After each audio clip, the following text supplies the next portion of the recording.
గత 2 రోజులుగా ప్రసిద్ధ పుణ్యక్షేత్రమైన పిఠాపురం పాదగయ క్షేత్రం శ్రీ ఉమా కుకుటేశ్వర స్వామి ఆలయంలో పూజలు నిలిచిపోయాయి. అయితే బ్రాహ్మణ పురోహితుల ద్వారా భక్తులు జరిపించుకునే పూజలు పిండ ప్రధాన కార్యక్రమాలు తిరిగి చర్చల తర్వాత మొదలయ్యాయి. ఆలయంలో పూజలు పిండ ప్రధాన కార్యక్రమాల నిర్వహణ విషయంపై చాతడ వైష్ణవులు శైవ స్మార్తుల మధ్య నెలకొన్న విభేదాల నేపథ్యంలో పూజలు పిండ ప్రధాన కార్యక్రమాలను 2 రోజుల నుంచి బ్రాహ్మణ పురోహితులు నిలిపివేశారు. అయితే ఈ విషయం స్థానిక ఎమ్మెల్యే రాష్ట్ర ఉప ముఖ్యమంత్రి కొణిదెల పవన్ కళ్యాణ్ దృష్టికి వెళ్లడంతో ఆయన సూచనలతో జనసేన పార్టీ కాకినాడ జిల్లా అధ్యక్షులు తుమ్మల రామస్వామి బాబు, జనసేన పార్టీ పిఠాపురం నియోజకవర్గ 5 మెన్ కమిటీ సభ్యులు ఓదూరి కిషోర్ కలిసి శ్రీ ఉమా కుకుటేశ్వర పురోహిత సంఘం అధ్యక్షుడు పొక్కులూరి నారాయణ సోమ్యాజులతో చర్చలు జరిపారు. త్వరలోనే సమస్యను పరిష్కరిస్తామని హామీ ఇవ్వడంతో పురోహితుల ఆందోళనను విరమించి పూజా పిండ ప్రధాన కార్యక్రమాలను తిరిగి మొదలుపెట్టారు.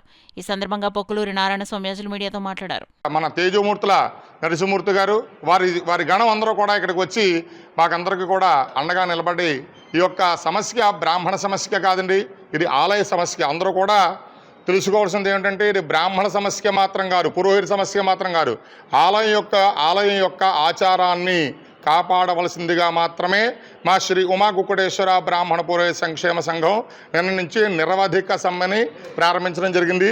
అదే సమ్మెని ఈవేళ కూడా కొనసాగించడం జరిగింది. అయితే పెద్దలందరూ కూడా రావడం, ఆ సమస్యని ఈవో గారి దగ్గరికి తీసుకువెళ్ళడం జరిగినప్పుడు వైదిక కమిటీ అంటే వంశపారంపర్యంగా అర్చకులు ఎవరైతే ఉన్నారో వారితో పాటుగా దేవస్థానంలో పండితులు ఎవరైతే ఉన్నారో వాళ్ళందరూ కూడా నిర్ణయం తీసుకుని కేవలం స్మార్తాగమం ప్రకారం మాత్రమే ఈ గుడి ప్రాంగణంలో కార్యక్రమాలు జరుగుతాయి.